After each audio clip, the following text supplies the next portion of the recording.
با سلام بینندگان عزیز، برنامه اخباری آزادی با خبرهای تازه تاجیکستان و جهان تقدیمتان می شود. من شعله گل خوجه با شما هستم. نخست به سرخط موضوع برنامه امروز 23 دکبر توجه نمایید.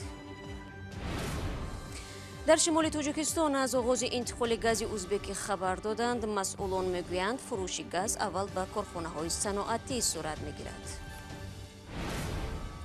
دادگاه شهر دوشنبه حکم متهمان در قتل وحشیانه 2 جوان زن را اعلام کرد. دانیار سفروف به 22 سال زندان و سعدالله رؤوف به حبس ابد محکوم شده است. و وکیلان توجیک رهبر اگنتی نظارت در ساحای معارف را برای بدون تیاری حاضر شدن به اجلاس تنقید کردند. منصبداری تازه انتخاب سبب پیش آورد. بعضی سلامتی است و بعداً بسیار تسلیت میزنند سوالشون. بعد سالهای طولانی تنفس امروز ازبکستان انتقال گاز به شمال تاجیکستان را آغاز کرد. کارخانه خصوصی سوغدیان گاز با برافروختن گلخند در شهر خوجند ساکنان را از آمدن گاز طبیعی به لوله‌ها پیام داد.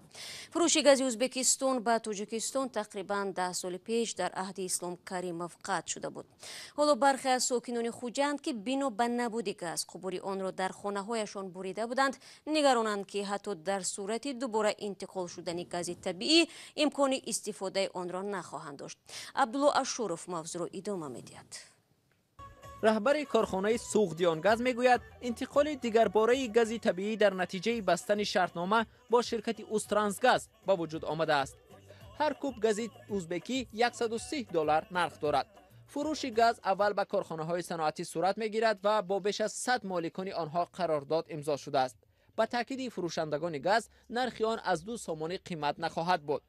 از سرگیری انتقال گاز طبیعی بیشتر از همه ساکنان کشور را خوشحال کرده است که حالا با نبود گاز طبیعی منزل‌هایشان را با هیزم انگشت و یا تپی گرم می‌کند. ولی مسئولان کارخانه‌های گاز تامین کنی میگویند سنه دقیق انتقال گاز به خانه‌های زمینی و بلندآشانه اهالی شهر خوجند که قبرهای گازگذر را فعال نگاه داشتند هنوز معلوم نیست. ازبکستان از سال 2012 انتقال گاز طبیعی به تاجیکستان را پورا قطع کرده بود. در سالهای گذشته دولت تاجیکستان بارها تلاش کرد که موضوع از سرگیری واردات گاز طبیعی از ازبکستان را با مقامات کشور همسایه مطرح کند. ولی در زمان راهبری اسلام کریمov ازبکستان به چنین پیشنهاد پاسخی رد میداد. پس از درگذشت اسلام کریمov شوکت میرزیوف به سر قدرت آمد و اعلان کرد که میخواهد با کشورهای همسایه رابطه‌های دوستانه را برقرار کند. واردات دوباره گاز طبیعی از ازبکستان به تاجیکستان هم نتیجه سیاست‌های میرزیوف گفته می شود. دادگاه شهر دوشنبه 2 ساکن پایتخت را در قتل وحشیانه 2 جوان دختر مجرم شناخت. محاکمه در نسبت گمانبران 10 دکبر آغاز شده بود. دادگاه دانیار سفر و سعدالله رؤوف را به آن گناهکار کرد که 2 دختر جوان را کشته جسدهایشان را پنهان کردند. جسد یکی از دختران پس از گذشت قریب 3 سال و دومی را بعد 5 ماه پیدا کرده بودند. مولا رجب یوسفی و افسانه اکابر شو درباره حکم دادگاه گزارش می‌دهند. حکم دادگاه شهر دوشنبه روز 22 دکبر صادر شد. مسئولین دادگاه با پخش یک خبرنامه گفتند دانیار سفروف به 22 سال زندان و سعدالله رؤوف به حبس ابد محکوم شده است.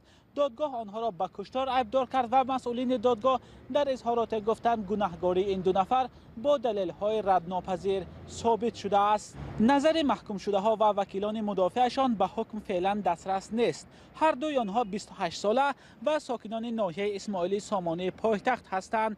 قبلا در نواری که توسط مقامات کارهای داخلی پهن شد آنها به گناه خود اقرار کرده جای حادثه را نشان دادند، اما معلوم نیست که اقرار آنها تحت چه شرایط به دست آمده است.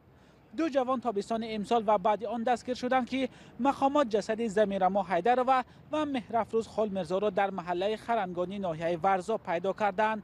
اول 2 سال و 8 ماه و دیگری 5 ماه بی‌درک بود. مسئولین دادگاه گفتند زمیرما حیدرova و دانیار سفروف سالها یکدیگر را میشناختند، ولی بعد آشنایی دختر با یک جوان افغان مناسبت آنها تغییر کرده است. به اطلاع رسمی مهرافروز خالمرزا، یکی از قربانیان دیگر، ماه اپریل امسال همچون مسافر به ماشین سعدالله رؤوفوف نشسته است. به گفته مقامات، سعدالله رؤوفوف در داخل ماشین او را زده، از حالت بیهوشی و عاجزیش استفاده برده، او را به تپه‌های خرنگان برده است و پیشنهاد رابطه جنسی کرده است. البته معلوم نیست که سعدالله رؤوفوف در این باره چه نظر دارد و در دادگاه تا کجا به گناه اعتراف کرده است.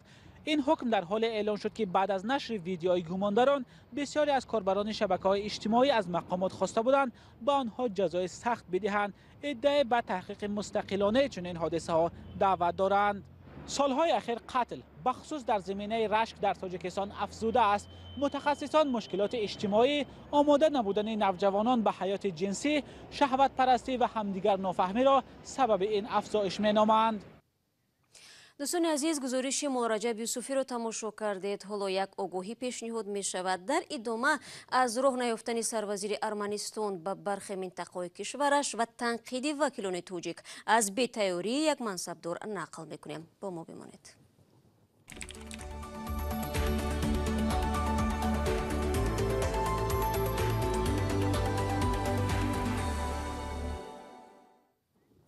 شما برنامه خبری رادیو ازودی رو تماشا دارید. یک ماه به این طرف اعتراض‌ها بر ضد حاکمیت داری سروزیر نیکول پاشینیان در ارمنستان ادامه دارد.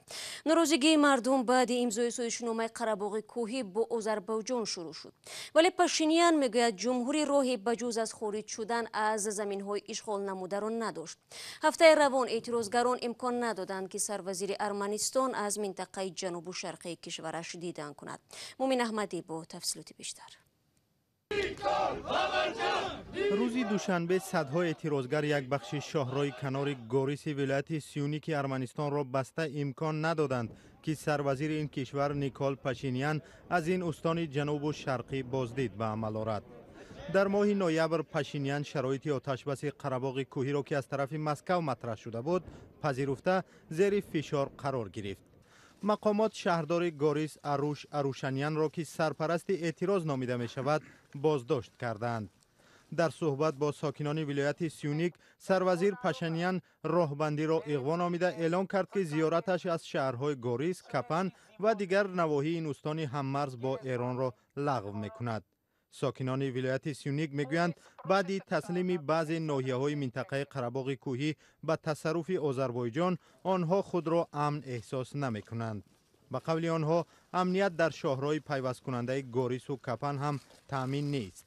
وزارت مدافعه و شورای امنیت ملی ارمنستان اصرار می‌ورزد که بر پایه سازش قره‌باغ کوهی مرزبانان روس رفت و آمد و تامین امنیت در راه‌های گرد و اطراف را بر دوش گرفتند. منطقه قره‌باغ کوهی از طرف جامعه جهانی همچون قلمرو آذربایجان شناخته می شود، ولی ارمنی‌های مقیم این منطقه حکم آذربایجان را اعتراف نمی کنند. بر پایه سازش کنونی نظارت بخشی از قره‌باغ کوهی و 7 ناحیه کنار آن به دست آذربایجان گذشته است و شماری از ارمنی‌ها مجبور شدند از منطقه بیرون شوند. برمیگردیم به تاجیکستان. در دوشنبه امروز نظام قاسم را برای 5 سال دیگر رئیس اتفاق ادیبانی تاجیکستان انتخاب کردند. او باری اول سال 2015 به این مقام رسید و با ادعای آنکه بعضی از شاعران و نویسندگان تصادفی عضو سازمان ادبی شدند به پاککاری آغاز نمود. اما بعضی از ادیبان گفتند آنها را بی سبب و یا تنها برای دیدگاه‌های فرق کننده از عضویت بیرون کردند. برای یوسفی میگوید در حالی که در انجمن امروزه بیش از 200 شاعر و نویسنده اشتراک داشت، انتخاب دیگر باره نظام قاسم بدون رقیب صورت گرفته است. در انتهای انجمن 15 اتحادیه نویسندگان تاجیکستان، نظام قاسم دوباره برای 5 سال بعدی رئیس این اتفاق انتخاب شد. او یگانه نامزد پیشنهادی به این مقام بود، اما در آغاز انجمن نظام قاسم از فعالیت این اتحادیه، وضع شعر و شاعری، نثر و نقد ادبی و کارهای انجام داده‌اش به صفت رهبر آن در 5 سال گذشته گزارش داد. گزارشش بیشتر از پیشرفت و رشد ادبیات و اعضای اتفاق نویسندگان بود. برای ما ادیبان مهمتر آن است که در این دوره انسان نو به وجود آمد. از گزارشی بیشتر از یک ساعتی نظام قاسم از فعالیت 5 ساله اتحادیه نویسندگان ادیبانی به دنبال سخن کرده استقبال و ستایش نمودند. تا آنکه گلرخسار صفی شاعری خوشنام با تأخیر وارد تالار انجمن شد، گله‌ها و انتقاد شدید از فعالیت نظام قاسم و ریاستش در 5 سال اخیر کرد. همیشه من در همین خانه بودم و همیشه طرفداری هستم در تمام اتحادیه‌های سابق یگان اتفاق نویسنده‌های دیگر نیست بلاروس هم وارد است. ما داریم، من طرفدارم. من بسیار می‌خواهم که تا هسته این خانه باشد. اما خانه رو جدا نکنیم، ما باید که به خودی و بگونه. در زمان 5 سال ریاست نظام قاسم در اتحادیه نویسندگان تاجیکستان 79 اعضای آن فوتیده 41 نفر از این سازمان ایجادی اخراج شدند. گلرخسار در سخنرانیش با اشاره به آنکه حدود و برخی بناهای اتفاق نویسندگان به طرفخانه و سازمانها اجاره داده شده است، از کار رهبریت اتحادیه انتقاد کرد. اتحادیه ادیبانی تاجیکستان سازمان زیر نظارت و حمایت مالی دولت است. مخالفان اعضای آن را به تبلیغ گسترده حکومت و کار آن و چشمپوشی به مشکلات اجتماعی به مانند مهاجرت و بیکاری متهم می‌کنند، ولی مسئولان میگویند آنها اثرهای در خورد زمان می‌آفرند. شماری از وکیلان مجلس نمایندگان از آن نگرانند که ایده از منصبداران توجیک بدون آمادگی جدی به جلسه های پارلمان حاضر می شوند. امروز یک پرسش و پاسخ میان شاهین سعیدزاده دیرکتور اگنتی نظارت در ساحه معارف و وکیل پارلمان عبدالحلیم غفورزاده این مسئله را دوباره داغ کرده است. علیشیر ظریفی و امردین اولیموف که جریان جلسه را از نزدیک مشاهده می‌کردند گفتند این منصبدار نتوانست به سؤال وکیلان پاسخ دقیق بدهد. امروز در جلسه مجلس نمایندگان پالاتای پایانی پارلمانی تاجیکستان 9 مسئله مورد بررسی قرار گرفت که از این 3 مسئله عام با فعالیت агентии назорат дар соҳаи маорифи назди президенти Тоҷикистон бахшида шуда буд.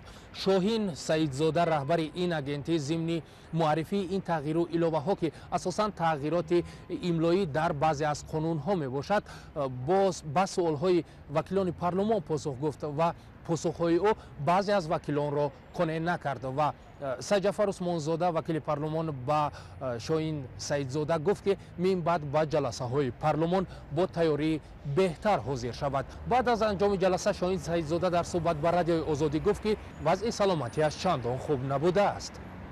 вазъи саломатӣ аст ва баъдан бисёр паст гап мезананд саволошон. ман ҳамин қадр фаҳмидам ки теъдоди баъдтар ҳам гуфтанд ки теъдоди муассисаҳои таълимии умумӣ ва мактабҳои миёнаро дар назар доштанд. ман соз дарк накардам саволшуно, саволам ҷавобшуна. Зимнан ин бори нахуст нест ки мавзӯи беомодагӣ ҳозир шудани баъзе аз мансабдорон ба ҷаласаҳои парлумон ба баҳс кашида мешавад. қаблан ҳам раҳбари собиқи маҷлиси намояндагони Тоҷикистон Шукурҷон Зуҳуров борҳо таъкид карда буд ки мансабдорон бояд дар ҷаласаҳои парлумон бо омодагии хуб ҳозир шаванд. худи вакилони парлумон ҳам мегӯянд ки омодагии мансабдорон дар ҷаласаҳои парлумон барои онҳо хеле муҳим аст, чун метавонанд ба саволҳои худ посухҳои мушаххас бигиранд. مثلا آنها که بی‌واسطه به همین ساحه مثلا اگنتی مثلا ساحه معارف بی‌واسطه به همین چیز رو کار دارند، آنها باید بهتر و خوبتر از ما دانند و بهتر و خوبتر به ما معلومات دهند که تا که ما اون معلومات را تحلیل کرده خلاصه های منطقی خود را برآورده توانیم. کارشناسان میگویند جلسه‌های مجلس نمایندگان آنطوری که انتظار دارند با بحث و بررسی‌های زیاد برگزار نمی‌شود و وکیلان پارلمان تغییر و الوه‌ها با قانون‌ها را به بحث قبول می‌کنند، هرچند خود وکیلان به این عقیده‌ها راضی نیستند. زمینه در طرز و اصول برگزاری انتخابات تا انتخابات ها آزاد نشود و وابسته به پتانسیل انتلکتوالی و دیگر صفات‌های مثبت انسانی شهروندان شایسته واردی هم پارلمان و هم دیگر نهادهای مقامات نمایندگی نشوند، ثمرناکی را از این گونه پارلمان و مقامات نمایندگی اومد در نظام قانونگذاری انتظار شدن منطق می‌دارد. امریدین اولیموف، علیشیر ظریفی، رادیوی آزادی، دوشنبه. و مقامات تاجیکستان گفتند به خاطر پیشگیری از واردشوی شکل نوی کرونا از بریتانیا مسئله جاری کردن محدودیت برای ورود از اروپا را بررسی دارند. پیدایش شکل نوی کرونا در این کشور بسیاری از دولت‌های جهان را نگران کرده است. سخنگوی وزارت تندرستی به رادیو آزادی گفت که مسئله فعلا در بررسی است و چگونه محدودیت را برای ورود شهروندان از اروپا باید جاری کنند. تصمیم نهایی به همین زودی ها اعلان می شود. بینندگان عزیز، وقتی برنامه اخباری آزادی اینجا به انجام میرسد. تشکر از یکایکی شما که تا این لحظه ها ما را تماشا کردید. اخبار و گزارش های دیگر رو چون همیشه در سامانه رادیو آزادی زیر نشانی www.azadi.org بخوانید و البته نوارهای روز در آزادی ویدیو کانال مستقیم ما در یوتیوب گذاشته میشود. فراموش نکنید که فردا صبح با خبرهای نو و تازه همه شما را منتظریم. تا آن دم خدا نگهدارتان.